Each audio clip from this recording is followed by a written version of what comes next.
Good morning दोस्तों। Welcome to my channel study with Indian English. आइए आज हम लोग कंटिन्यू करते हैं अब्दुल कलाम का my childhood CBSE class 9। Last day हम लोगों ने ऑलमोस्ट 4 पेजेस कंप्लीट कर लिए थे। Now let us start with the 8th paragraph. अब आइए 8th पैराग्राफ से स्टार्ट करते हैं। कलाम कहते हैं कि मेरी जो सोसाइटी थी रामेश्वरम की वॉज वेरी रिजिड। वो हम लोग बहुत ही रिजिड थे, मतलब हमारा जो एक कम्युनिटी था ना, हम लोग का जो ग्रुप था, हम लोग हमेशा अपने सोशल ग्रुप को सेग्रीगेट करने के लिए, मतलब उसको एक साथ मिला जुला कर रखने के लिए सोशल ग्रुप को हम लोग बहुत ज़्यादा एक्टिव थे। Segregation of different social group, अलग अलग सोसाइटी के ग्रुप्स को एक साथ मिला के रखने में हम लोगों ने काफ़ी प्रण लिया हुआ था, रिजिडनेस था हम लोगों के अंदर। मेरे जो साइंस टीचर थे उनका एग्जाम्पल ले रहे हैं। कलाम कहते हैं कि मेरे जो साइंस टीचर थे शिवा सुब्रमण्या अय्यर, मेरे जो साइंस टीचर थे वो एक ऑर्थोडॉक्स ब्राह्मण फैमिली के इंसान थे। ऑर्थोडॉक्स मतलब पुरानी रीति रिवाज को मानने वाले, पुरानी परंपराओं को मानने वाले, वो एक ब्राह्मण परिवार के थे शिवा सुब्रमण्यम। और उनकी वाइफ बहुत ही कंजर्वेटिव थी, मतलब बहुत ही पिछड़ी सोच रखने वाली, ख्यालों में रहने वाली। वो बहुत बड़े रेबल निकले। रेबल मतलब विद्रोही। मतलब अगर हमारे समाज को खतरा पहुंचाने वाला या हमारे समाज को तोड़ने वाला अगर कोई ऐसा इंसान हो या कोई ऐसा शक्ति हो तो उसके खिलाफ वो जोरदार आवाज़ उठाने वाले रेबल थे, रेबेलियन थे। उन्होंने पूरी कोशिश की कि break the social barrier so that people from varying background, उन्होंने पूरी कोशिश की कि किसी भी तरह का सोशल बैरियर ना रहने पाए, सामाजिक बंधन हमारे समाज में, हमारे रामेश्वरम में ना हो। ठीक है ना। जितने भी अलग अलग बैकग्राउंड के लोग हमारे यहाँ रहते थे वो सब लोग इजीली मिंगल कर सकें, इजीली मतलब वो लोग मिक्स हो सकें आपस में, भाईचारा उनका बन सके, इसकी वो भरपूर कोशिश करते थे। ही यूज्ड टू स्पेंड, कई घंटे वो बिताते थे मेरे साथ। थे ब्राह्मण लेकिन एक मुसलमान बच्चे के साथ काफ़ी घंटे वो बिताते थे और ये कहते थे कि कलाम मैं चाहता हूँ कि तुम विकास करो, इतने आगे बढ़ो कि बड़े बड़े शहरों के जो बहुत हाईली एजुकेटेड लोग हैं उन लोगों की बराबरी में तुम आ सको। Means you should be on par with the highly educated, मतलब उनके लेवल में तुम आ सको, उनकी बराबरी कर सको। तो ये था 8 number paragraph. Now let us begin the 9th। इस पैराग्राफ में जो होने वाला है ना, बड़े कमाल की चीज़ है। एक दिन क्या हुआ कि शिवा सुब्रमण्यम मुझे अपने घर ले गए खाने पे इनवाइट करके। उनकी पत्नी बहुत ही ऑर्थोडॉक्स थी ना, बहुत ही पुराने ख्यालों की थी। हिंदू मुस्लिम एक साथ नहीं बैठ सकते, एक साथ नहीं खा सकते, ऐसे सोच रखने वाली थी। उसने जब देखा कि एक मुसलमान लड़का हमारे रसोई में आया है खाना खाने हमारे पति के साथ, वो तो एकदम हॉरिफाइड हो गई, आतंकित हो गई। उसने तो इनकार कर दिया, ना बाबा ना, मैं खाना नहीं बनाने वाली। कान पकड़ लिया उसने, अपना कान पकड़ा, सॉरी बताना भूल गया। शिवा सुब्रमण्यम अय्यर ये देख करके एकदम परेशान नहीं हुए, एकदम घबराए नहीं, ना ही नाराज़ हुए, क्योंकि भाई उनकी पत्नी का ऐसे ही स्वभाव था। तो पत्नी के स्वभाव पे एकदम नाराज़ नहीं हुए। उल्टा वो क्या किए, सीधा रसोई में गए, खाना निकाल कर लेकर आए, मुझे भी खिलाए और मेरे साथ बैठ के खाए। अपने हाथों से रसोई में जाके खाना निकाला। उनकी वाइफ पीछे से देख रही थी। मैं हैरान था सोच सोच के, अरे भाई क्या खाना मैं थोड़ा दूसरे ढंग से खाता हूँ क्या, ये मुझे ऐसे देख रही है? क्या मैं सांभर या दाल किसी दूसरे ढंग से पीता हूँ, खाता हूँ? या क्या मैं पानी थोड़ा दूसरे ढंग से पीता हूँ, मुसलमान हूँ तो? क्या मैं खाना खाने के बाद ज़मीन को सब लोग पोंछते हैं, तो क्या मैं मुसलमान हूँ तो कुछ दूसरे ढंग से उल्टा पोंछता हूँ क्या, या और गंदा बना देता हूँ भाई? शिवा सुब्रमण्यम की वाइफ देख रही थी।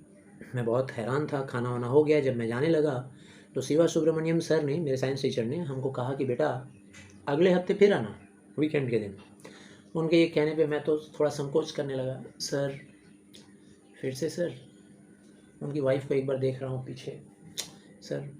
तो वो मेरे संकोच को समझ गए और फिर बोले, अरे बेटा जब तुम कोई सोशल सिस्टम को चेंज करने के लिए आगे बढ़ोगे ना तो ये सब प्रॉब्लम्स थोड़ी सी होंगी, ये सब परेशानियाँ आएंगी, इनको फेस करना पड़ेगा। और जब तक सिस्टम को बदल ना दो, कन्फ्रंटेशन तो तुमको करना ही होगा, कन्फ्रंट करना होगा, सामना करना होगा। और जब तक बदल ना दो तब तक तुम्हें ज़िद पे रहना पड़ेगा कि हम ऐसा ही करेंगे।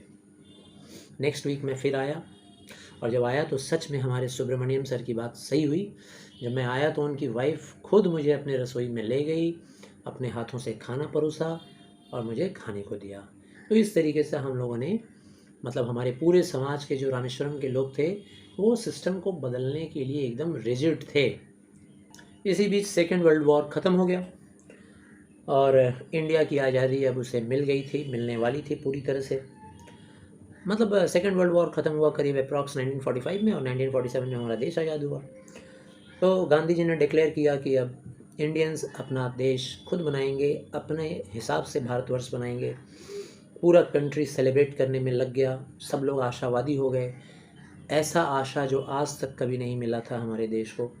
देश हमारा हमेशा से ही गुलाम था, करीब 200 वर्षों से। तो बस एक उम्मीद जगी भारतीयों के अंदर कि अब हमारा अपना भारतवर्ष होगा।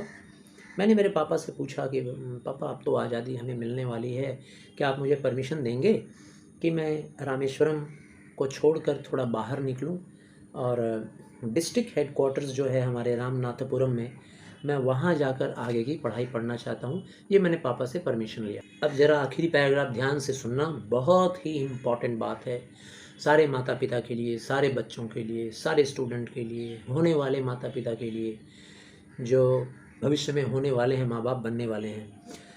अब्दुल कलाम के पिताजी ने कहा, थोड़ा सा सोचे अपने बेटे के इस प्रपोज़ल पर, और सोच कर उन्होंने कहा, अबुल, भाई अब्दुल कलाम का पूरा नाम था अबुल फ़कीर अब्दुल कलाम जैनुलब्दीन अब्दुल कलाम, अबुल फ़कीर जैनुलब्दीन अब्दुल कलाम, ये उनका पूरा नाम था। उन्होंने कहा, अबुल बेटा, मैं जानता हूँ कि तुमको ग्रो करने के लिए, ज़िंदगी में बढ़ने के लिए आगे बढ़ना ही होगा। ज़िंदगी में विकास करने के लिए तुम्हें घर को छोड़कर जाना ही होगा। सीगल को क्या तुमने देखा है? सीगल एक चिड़िया होती है, समुद्री चिड़िया। 10 क्लास में सीबीएसई में हिज फर्स्ट फ्लाइट में सीगल के बारे में है। तो सीगल को देखा है तुमने? क्या तुमने नहीं देखा है कि सीगल चिड़िया सूर्य के पास से गुजरती है, मतलब उतना दूर नहीं चली जाती है, कहने का मतलब कि आज़ादी से खुले आसमान में उड़ती है, ऐसा प्रतीत होता है सूरज के पास से उड़ रही हो। अलोन, अकेली उड़ती है, अकेला उड़ता है, जो भी बोलो, male female, and without A nest, और उसके पास कोई नेस्ट नहीं होता है, कोई घोंसला नहीं होता है। जब तक वो उड़ना नहीं जानता है सीगल, तब तक ही सिर्फ उसके पास घोंसला होता है, और एक बार जब वो उड़ जाता है तो फिर वो उस घोंसले में नहीं आता है।